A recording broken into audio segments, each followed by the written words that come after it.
इस ठंड में तुम सबको शौक है ना जुआ खेलने का और नशा करने का, अब जेल में करना।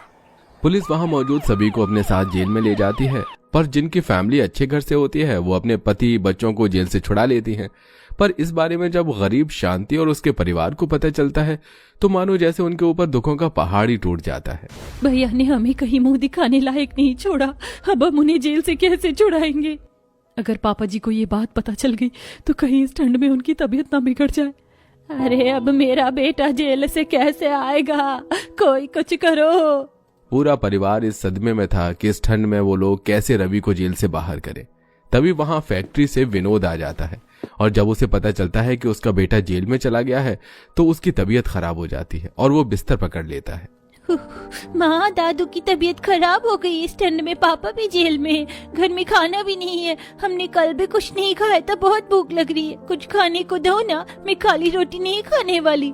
हाँ भाभी, खाली नमक रोटी मेरे गले से भी नीचे नहीं उतरती।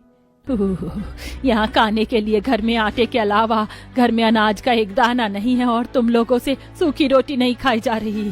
आखिर बहू इतनी ठंड में कहाँ से खिलाएगी तुम्हें अच्छा खाना? माँ जी, बच्चे और आरती सही तो बोल रहे हैं, आखिर कब तक हम सूखी रोटी खाएंगे? एक दिन ये आटा भी खत्म हो जाएगा, इसलिए मैंने सोच लिया है कि मैं कोई काम करूंगी। पर बहू, तुझे इतनी ठंड में कहाँ काम मिलेगा? कहीं ना कहीं तो काम मिल ही जाएगा माँ जी। फिलहाल मैं पड़ोसी से थोड़ा सा मांग कर ले आती हूँ, उन्होंने साग उगाया है अपने आंगन में। इतना बोल निशा अपनी पड़ोसन के पास जाती है और उससे कुछ साग मांगती है। निशा, इससे ज्यादा साग नहीं दूंगी, मेरे घर में भी लोग हैं, पर इतने कम साग से तो 2 लोगों का भी पेट नहीं भरेगा। तो गरीबी में 56 भोग खाना जरूरी है क्या? इसी साग को उबाल कर आटे में मिला लो और खा लो। निशा अपनी पड़ोसन की बात सुनकर अब ऐसा ही करती है और वो अपने परिवार वालों को साग वाली रोटी खाने को देती है, जिसे देख निशा के दोनों बच्चे और नंद मुंह बनाने लगते हैं। माँ, तुमने ये क्या घास फूस की रोटी बनाकर हमें दे दी? मैं नहीं खाऊंगा ये घास की रोटी। हाँ भाभी, मुझे भी ये घास की रोटी पसंद नहीं आई। भला साग घास को काट कर भी कोई रोटी बनाता है क्या? बेटा, कुछ दिन की बात है, खा लो जो बहू दे रही है, कहीं ऐसा ना हो कि ये खाना भी नसीब ना हो। हमारी मिल भी नहीं चल रही है, ऊपर से मेरी तबीयत और खराब हो गई, मैं काम नहीं कर सकता, जो बहू देगी अब हमें वही खाना है। विनोद की बात सुनकर राजू, पिंकी और आरती मुंह बनाकर वो रोटी खा लेते हैं और अगली सुबह निशा काम की तलाश में जाती है, जहां उसे एक कोठी में साफ सफाई का काम मिलता है। क्योंकि आज उसका पहला ही दिन था, इसलिए वो अपनी मालकिन से कुछ बोल नहीं पाती और घर में सब्जियां देखकर खुद से कहती है, कितना सारा खाना बचा हुआ है, ये लोग तो फेंक देंगे और ये मेथी पालक सड़ रहा है, कैसे मालकिन से बोलूं कि सब्जी बनाने के लिए मुझे दे दे ये सब। अपने सामने सब्जियां देखकर भी निशा सब्जी नहीं ले पाती और घर के लिए निकल जाती है। तभी उसकी नजर एक सब्जी वाले पर पड़ती है, जो खराब पालक और मूली के पत्ते तोड़कर गाय को खिलाने के लिए जा रहा होता है। ये देख निशा सब्जी वाले से कहती है, भैया, आप ये पत्ते मुझे दे दीजिए, मुझे इनकी जरूरत है। वैसे मुझे इनका कोई काम नहीं है, अगर तुम्हें जरूरत है तो तुम बेशक से रख लो, कितनी ठंड हो रही है। अरे मेरी तो सारी सब्जियां बिक गईं, अब तो मैं घर जाकर आराम करूंगा। निशा पालक और मूली के पत्ते लेकर घर जाती है और एक बार फिर पत्तों से रोटियां बनाती है और फिर खाने में फिर हरी रोटी देख बच्चे और आरती मुंह बनाने लगते हैं। क्या भाभी, आपने तो कसम खा ली कि आप हमें ये घास की ही रोटियां खिलाओगे? ये रोटी बिल्कुल भी अच्छी नहीं लगती खाने में। हाँ माँ, एक दिन रोटी सब्जी खिला दो ना, क्या हम इतने गरीब हो चुके हैं कि एक दिन अच्छा खाना भी नहीं खा सकते। अगर दादा ठीक होते और पापा भी कमा रहे होते तो ये घास फूस की रोटी ना खानी पड़ती। बेटा, तुझे नहीं पता हमारी गरीबी की चरम सीमा कहाँ तक पहुँच चुकी है। हमें घास की रोटी नसीब हो रही, हमारे लिए यही काफी है। एक बार फिर सभी लोग मुंह बनाकर वो रोटी खाते हैं। अब इसी तरह से कुछ दिन बीत जाते हैं और हर रोज कोई ना कोई जुगाड़ करके निशा अपने घर वालों को 2 वक्त की घास की रोटी देती है। माँ जी, मुझे तो समझ नहीं आ रहा कि मैं इस ठंड में आज अपने घर वालों को कैसे रोटी बना कर दूं। अब आटा भी सिर्फ 5 रोटी का बचा है। बहू, जब से मेरा रवि जेल में गया है तब से हम कभी मूली के पत्ते तो कभी सड़े गले पालक के पत्तों की रोटी खा रहे हैं। अब हमारे घर के सामने ये जो चने के पौधे और घास हो रखी है, हमें आज इन पत्तों और घास को तोड़कर उन्हें उबाल कर पीस कर उनकी रोटी बनानी पड़ेगी। न चाहते हुए भी निशा और शांति घर के बाहर से चने का साग तोड़ती है और उनसे रोटी बना देती है। फिर से वही घास फूस की रोटी। आज मैं नहीं खाने वाली ये घास की रोटियां, भले ही मुझे 4 दिन भूखा ही क्यों न रहना पड़े। हाँ माँ, हम भी आज बुआ की तरह घास की रोटी नहीं खाने वाले। आरती, तुम बड़ी होकर अगर ऐसा करोगी तो बच्चे भी तुमसे वही सीखेंगे। तुम तो समझो हमारी मजबूरी। नहीं खाना तो बाहर जाओ और खुद रोटी का इंतजाम करो आरती। राजू और पिंकी बच्चे हैं, उनका समझ में आता है, पर तू भी इस तरह की हरकतें कर रही है। तेरी भाभी कैसे तुम्हें ये घास की रोटियां दे रही है, वो सिर्फ उसका दिल जानता है। इसीलिए अगर अब तुम्हें खाना खाना है तो खाओ, नहीं तो निकलो यहाँ से और अपने खाने का इंतजाम खुद करो। अपनी माँ की बातें सुन आरती को अपनी गलती का एहसास होता है और वो चुपचाप रोटी खा लेती है। अपनी बुआ को रोटी खाता देख पिंकी और राजू भी खाना खाते हैं। और अगले दिन निशा सुबह सुबह मालकिन के घर जब जा रही होती है तो अपनी नंद और बच्चों से कहकर जाती है कि आज मालकिन के घर दावत है तो शायद हमें भी अच्छा खाने का मौका मिल सकता है। आज तो मैं पूरी कोशिश करूंगी खाना लाने की।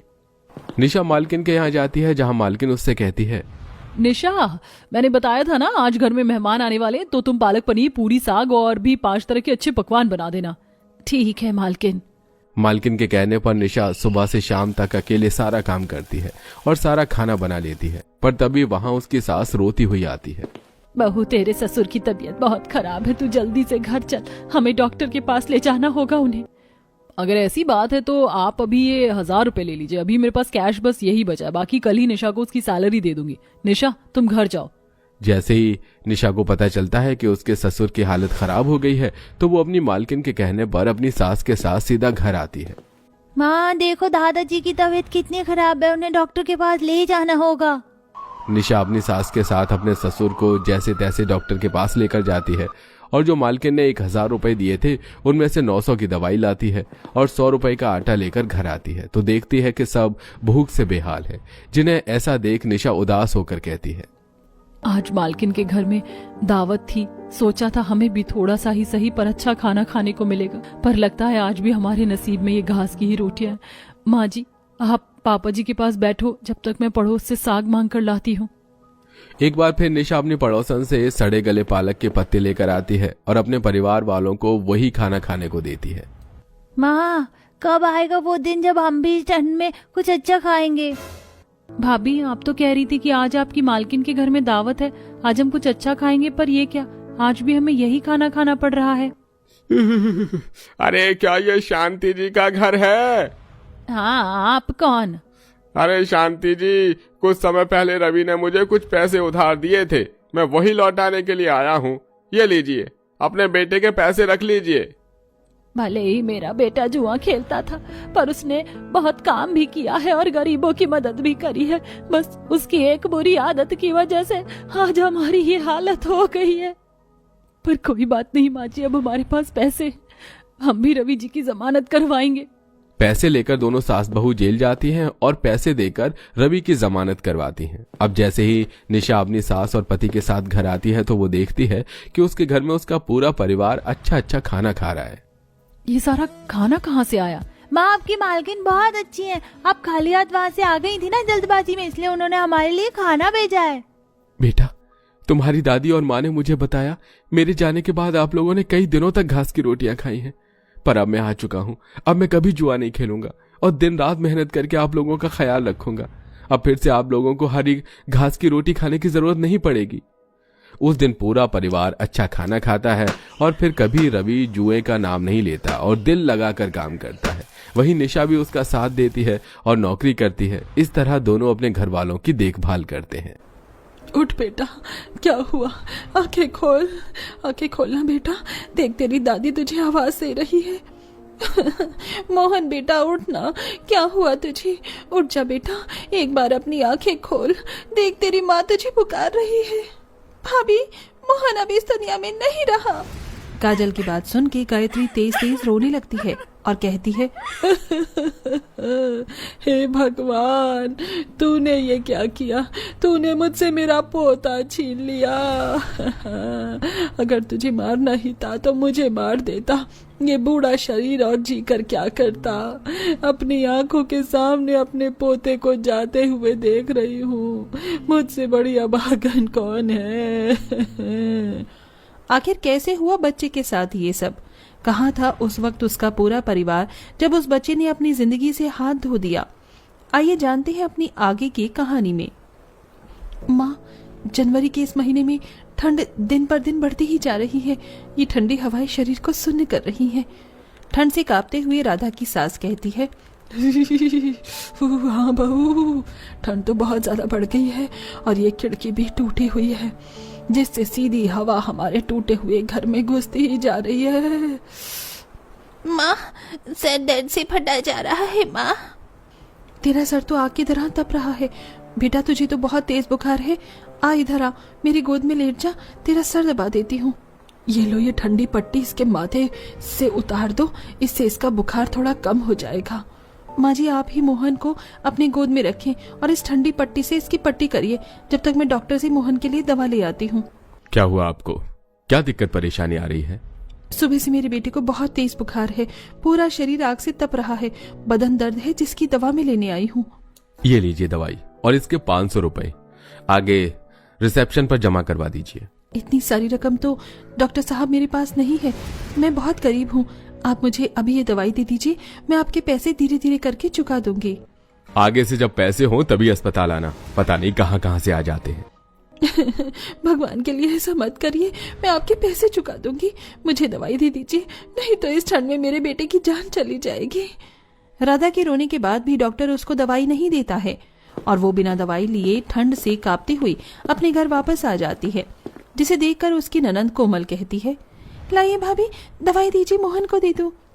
अस्पताल में हुई सारी बातें राधा कोमल को बताती है, जिसे सुनकर कोमल कहती है, गरीब का साथ कोई नहीं देता, सब लोग पैसे वालों को ही पूछते हैं। हम गरीबों की कोई औकात नहीं। पर आप चिंता मत करिए, घर में कुछ चीज पड़ी है, उनसे काढ़ा बनाकर मोहन को देती हूँ, और आप जब तक ठंडी पट्टी करिए, उससे मोहन को थोड़ा आराम मिलेगा। ऐसे ही वक्त गुजरता है और घर के बिगड़ी कंडीशन को देखकर राधा दूसरों के घर में बर्तन मांजने का काम ढूंढती है। अब वो आए दिन ठंड में लोगों के झूठे बर्तनों को धोती और उन पैसों से घर चलाती। बाप रे, कितना ठंडा पानी है। मेम साहब, आज आपने गीजर नहीं चलाया, पानी बहुत ज्यादा ठंडा है। वो सिर्फ हम लोगों के लिए नहाने और वॉशरूम के लिए है, तुम जैसे गरीबों के लिए नहीं। मैं उस गीजर को ऑन करूं, चुपचाप इस ठंडे पानी से सारे बर्तन धो। पैसे किस बात के लेती हो तुम? ठंडे पानी से बर्तन धो धो कर राधा के हाथों में सूजन आ जाती है और पैरों की उंगलियां फूल जाती हैं और फूल कर लाल हो जाते हैं, जिसके कारण वो ठीक से चल भी नहीं पाती। एक दिन वो मालकिन के यहाँ से सारे काम खत्म करके अपने घर लंगड़ा लंगड़ा कर आ रही होती है, जिसे देख गायत्री कहती है, अरे बहू, तू ऐसे लंगड़ा क्यों रही है? और तेरे हाथ पैर, बाप रे, ये तो ठंड से फूल गए हैं और कितने लाल हो रहे हैं। राधा अपनी सास को बताती है कि मालकिन के यहाँ ठंडे पानी में काम करके उसके हाथ और पैर सूज गए हैं। ये सुनकर गायत्री कहती है, अरे कैसे इंसान है, उसे जरा भी दया नहीं आई इस ठंड में तुझसे इतना काम करवा के। ला बहू, मैं गरम तेल लगा देती हूँ सरसों का इसमें। ऐसे ही वक्त गुजरता है और अगले दिन गायत्री काम पर जाती है और अपनी मालकिन से हिसाब करने को कहती है, जिसे सुनकर उसकी मालकिन उस पर बहुत गुस्सा करती है और डांट टपट कर थोड़े से पैसे देकर उसको वहां से भगा देती है। राधा उन पैसों को लेकर घर आ रही होती है। उसको रास्ते में कुछ फटे पुराने कपड़े फेंके हुए नजर आते हैं। देखिए माँ जी, मुझको कुछ कपड़े मिले हैं जो मैं अपने बच्चों के लिए लेकर आई हूँ। इन्हें पहनने के बाद बच्चों को ठंड से राहत मिलेगी। ये स्वेटर तो जगह जगह से फट रहा है, आखिर इससे क्या ही ठंड जाएगी। इसे फेंक दो, कोई काम का नहीं है ये।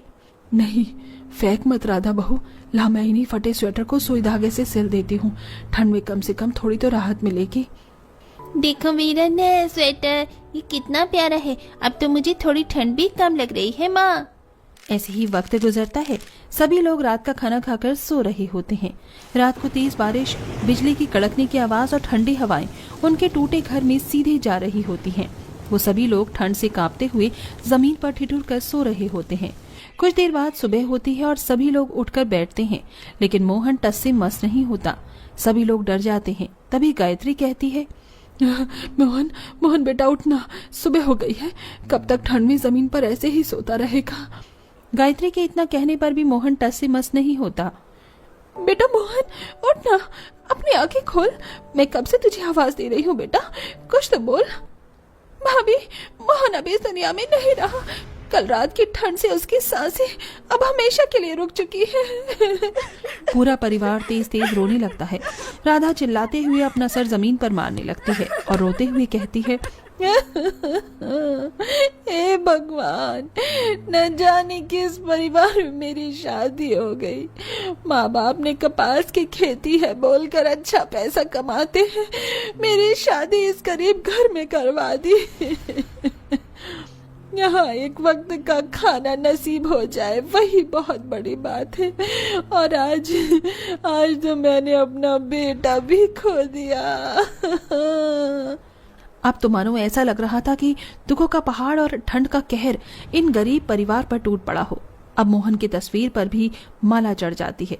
पूरा परिवार शोक में था। ऐसे ही वक्त गुजरता है। पड़ोसन बिमला उनके घर की तरफ से गुजरती है और घर के बाहर से ही कहती है, कहने को कपास की खेती करते हैं, लेकिन अपने लिए ही इस कड़कती ठंड में एक रजाई नहीं बना सकते। देखते देखते इन्होंने अपना एक बेटा भी खो दिया। इतना कह के बिमला वहां से चली जाती है। गेट पर खड़ी राधा और गायत्री ये सब कुछ सुन लेती हैं। सभी लोगों को लगता है कि हमारे कपास से बहुत कपास आती है, लेकिन ऐसा कुछ नहीं है। वो तो कब से सूखी और बंजर पड़ी है। अपनी सास की बात और पड़ोसन की बात सुनकर राधा कपास के खेत में जाती है, जहां दूर दूर तक सब सूखा पड़ा होता है। तभी उसकी नजर एक कोने में जाती है, जहां वो देखती है कि बहुत सारे कपास उगे हुए हैं। तब वो उनको एक कट्टे में भरकर अपने घर पर लेकर आती है। सुबह उठकर गायत्री कहती है, बहू, तेरी ये कपास के रुई से बनी हुई रजाई तो बहुत गर्म थी। रात को इतनी ठंड पड़ रही थी और हमारे तो पसीने छूट रहे थे। हाँ मामी, सही कह रही है माँ, सच में ये रुई तो बहुत गर्म थी। रात को ठंड भी नहीं लगी और गर्माहट से नींद भी अच्छी आई। ये हमारे कपास की खेती में से लाई हुई रुई थी, जिनकी मैंने रजाइयां बनाई, और वो इतनी गर्म हुई। अच्छा माँ जी, मैं क्या सोच रही थी कि क्यों ना हम इसी कपास से निकली हुई रुई से रजाई बनाकर बाहर लोगों को बेचें। इससे हमारी थोड़ी आमदनी भी हो जाएगी। हाँ बहू, तो ठीक कह रही है। हम सब मिलकर इसी रुई से रजाई बनाएंगे और बाहर मार्केट में बेचा करेंगे। अब राधा कपास को उगाने में बहुत मेहनत करती है और अब कपास अच्छी मात्रा में उगा भी करता है। अब इस कपास से रुई की रजाइयां बनाते और बाहर बाजार में बेचने जाते। धीरे धीरे अच्छी आमदनी हो जाती और वो लोग अपना एक सुंदर सा घर लेते हैं और अपनी रजाई के बिजनेस को बरकरार रखते हैं।